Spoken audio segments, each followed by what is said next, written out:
both you and I have worked for a long time trying to create an authentic voice of the people and to find some way of empowering it. So I think we agree on that, or some wording of that. Yes. And yet we have different methods. Tell me, just in a broad way, what you'd like to say to me about the Wisdom Council. And I know that at times you think I don't understand certain parts of what you're saying, and you want to elucidate that. Try to get it clearer for me. To me, there's like two kinds of conversation. I'm realizing more and more that's my focus. One is kind of a deliberative agree, disagree discussion or conversation where we're using our judging minds to try and figure things out. And the other one is where we're being creative and we're trying to, we're each of us has our own ideas, and somehow out of that conversation of something new comes out that is better than what I had to begin with, or adding up everything. So those are the two kinds of conversation. And they're both valuable. They're both important. I see the citizen jury as being about the first kind of conversation, and I see the Wisdom Council about being the second kind of conversation.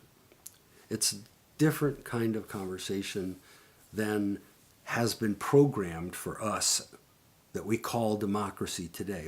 I think everybody calls it democracy, but at the same moment we say, oh, this isn't real democracy. But real democracy would be both of them.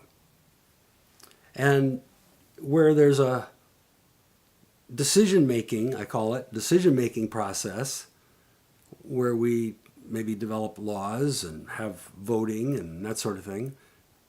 But that's one side of it. And we deliberate among the options and choose one or decide on one. And the other is what I call choice creating, which is where we're all just talking and we're figuring things out. And we come up with answers and we get really excited about it. And we realize that the process I changed and that I couldn't have gotten to this place without you being different than me. So those are the two conversations. One is what we have in our democracy today, and the other is the we the people conversation that sets up what we have today. One way of getting you to talk more about this and how it would work is to imagine that the governor of some state is elected with a very large majority, and she's very popular, and she decides that she wants to do a better job of decision-making in the state, and she has a lot of political power. So this isn't just a situation of somebody who has some nice fuzzy ideas. She knows how to play the power game, and the power game that she wants to play is to use the Wisdom Council in the best possible way in her state. So for once, you've got somebody who is prepared to take the Wisdom Council and really use it as it ought to be used. And you say to her, look, I mean, this may end up doing things you don't like. And she says, it's high time that we politicians give power to the people. So now let's say that a state has done that. What would be happening then? Well, it's very close to what Vorarlberg has set up, I think. Except, and you say Vorarlberg. That's a state in Austria. Okay. And they are choosing it isn't quite the same thing, but let me just tell you what I think would happen, because I have some reservations about what they're doing. But basically, there would be a random selection every 3 months of 8 to 16 citizens, small number. And this is a pure random selection. It's not we're not going to make sure we get an equal number of men and women and whatever. Okay. It's pure random. But it's ongoing. So every 3 months, there's a new one. Mm-hmm. And this group is handed not an issue that's been vetted. We're not going to carefully define the issue. We're just going to say it's inner city crime or healthcare or something that's controversial, or police community relations, whatever. And we can have the citizens present that issue through some kind of lottery process, or the governor might. But anyway, it's just a starting point, and it's an impossible seeming issue. What can we do about climate change? But given that this is going to be one of the choice-creating conversation, this group is talking, and they're struggling to figure this out, and each person has different ideas maybe, or is lost, or is upset with what somebody else says, whatever. But in just 2 or 3 days, they come up with unity, some kind of unity, they have breakthroughs and shifts along the way, and they realize, hey, we're all saying the same thing. And then they would walk on stage and present the story, their story, how they got to this unity and what the unity is around this climate change issue, whatever. Mm-hmm. And because it's the second kind of conversation, because it's choice creating, because it's a random group and they're just sharing, hey, we got there. We got to unity. It turns out that the larger audience is basically saying, yeah, I get it. And in 3 months, they randomly select a new group. That group's done. But in 3 months, they randomly select a new group. And we get to hear a little bit about what happened last time.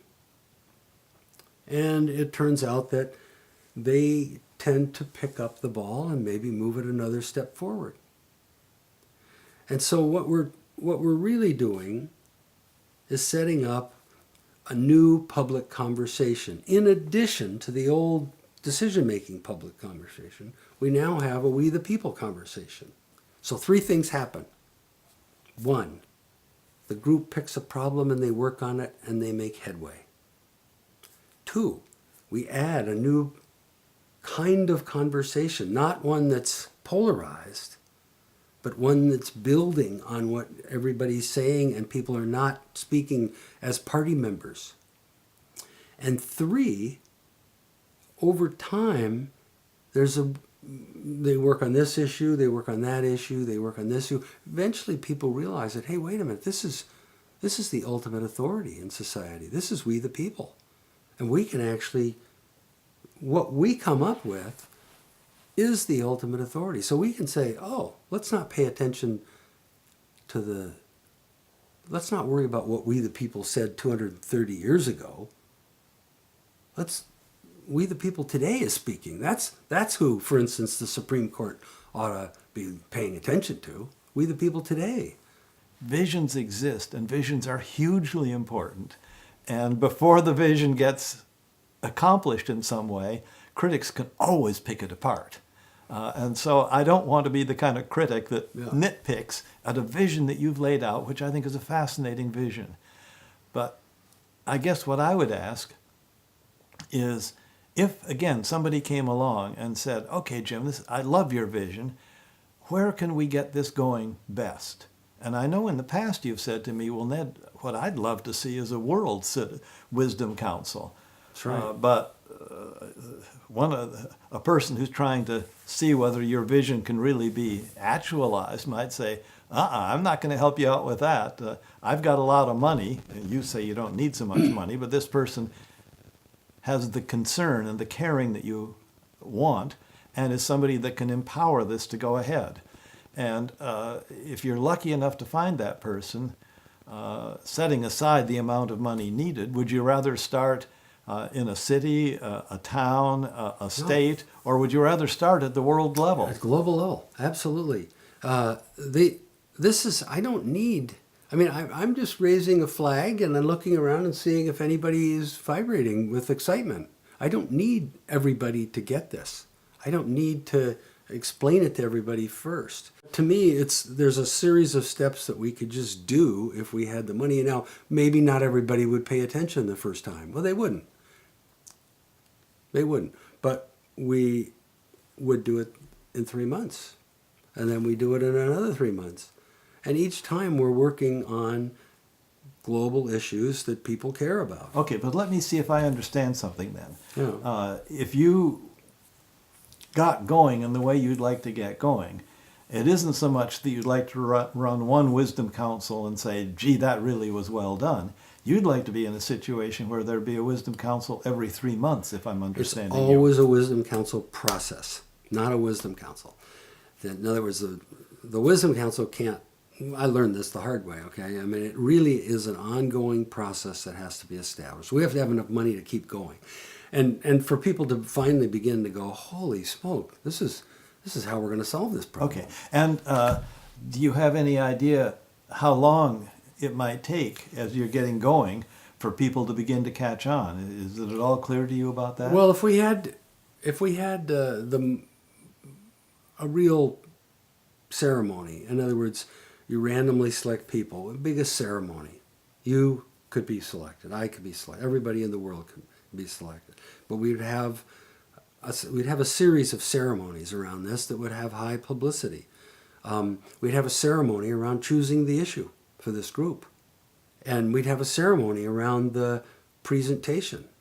So the Wisdom Council has a story. It's a wise story. It's a shared, exciting story that they tell. They are a symbol of all of us going on a journey trying to solve an impossible to solve problem, and they get somewhere. And then, so we identify with those people. And then when we they're done, they've presented, we turn our chairs and we talk to the people next to us. There's an excitement that's transmitted.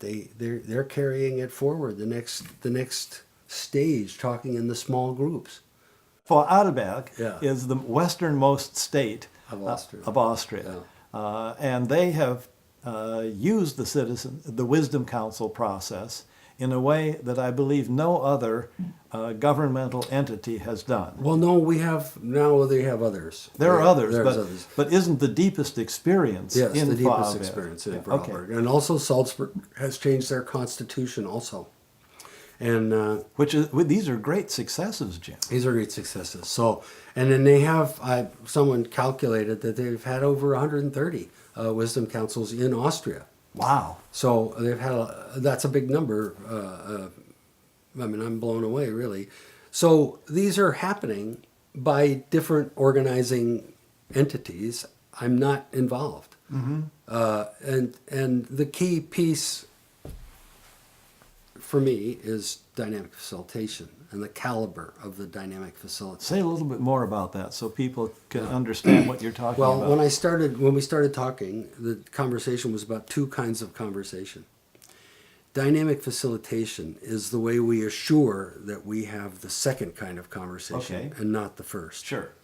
So normal facilitation will worry about helping people take turns, to keep the guidelines, to follow step-by-step procedure, toward what they want to accomplish. In other words, it's a normal thinking process. Mm-hmm. Dynamic facilitation is setting up this choice-creating thinking process, and it does it by setting up a process of following the energy more than any prescribed step-by-step process. So if somebody can interrupt and say, that's a pile of crap, well, we want that energy. So we'll jump in and say, hey, can you hold on to your thought? Talk to me. Tell me what your concern is here. And I've changed it subtly from a pile of crap to a concern. So do you see what's going on in Vorarlberg as growing into your vision for what a Wisdom Council really can deliver? Or do you think that some other place is going to have to start and do it in a somewhat different way and get things rolling in a different way? Well, they've done wonderful things. They've invented some things that were beyond what I had thought. But it's still owned by government. And so the government isn't really interested in having a we the people. They want to stay in control. And so it's really done wonders for involving citizens. It's done wonders for the legislators to relate better with one another. But it isn't I believe it's best done by a gaggle of citizens and money and people outside of government.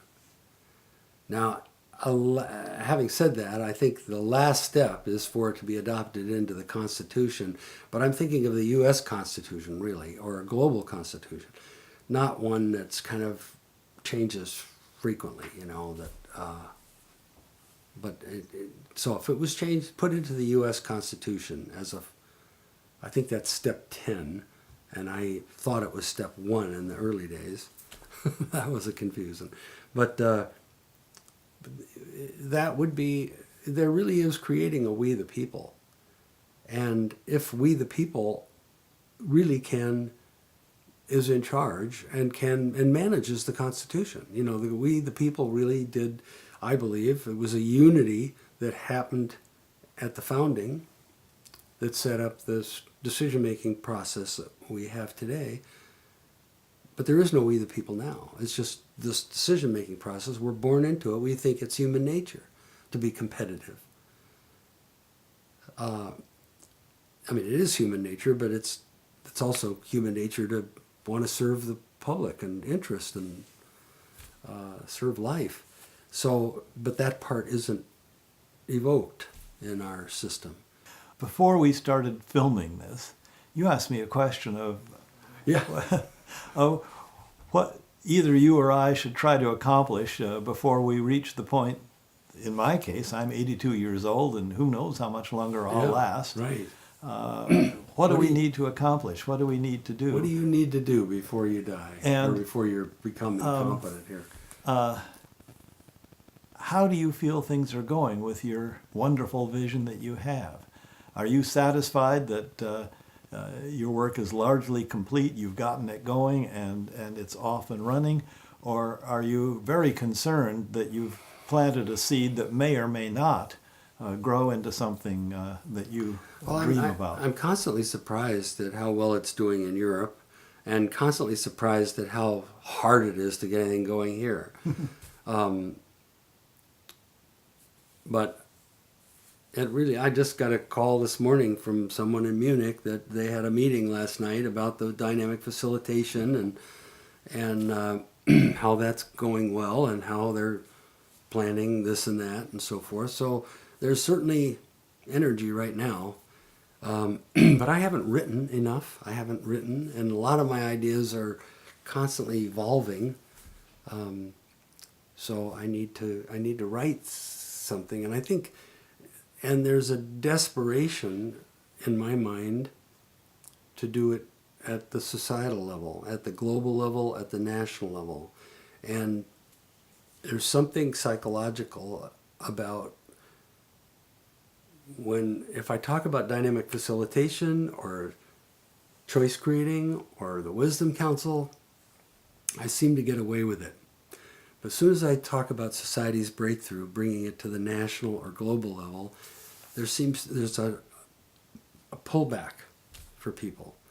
A lot of what I want to do is put some momentum to that national and global Wisdom Council idea, so that I can die and people know that has to happen. Somebody knows that has to happen. I've really enjoyed talking to you. I think that we're getting to the end. Is there anything more that you'd like to say? Well, I love hanging out with you and talking with you about this. I mean, I think we've gone through a barrier somehow where you weren't going to be interested in the Wisdom Council as being different. And now I think you are, and it's wonderful.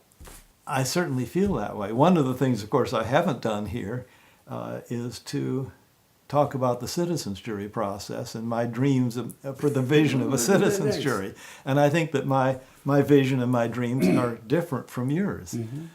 I believe, however, that there are a number of us who have visions, and I hope we can get them out with sufficient clarity that one or another or some combination of these visions can help our nation move in the right direction. Mm-hmm. Yeah. So with that, maybe that's enough. Did it. Okay.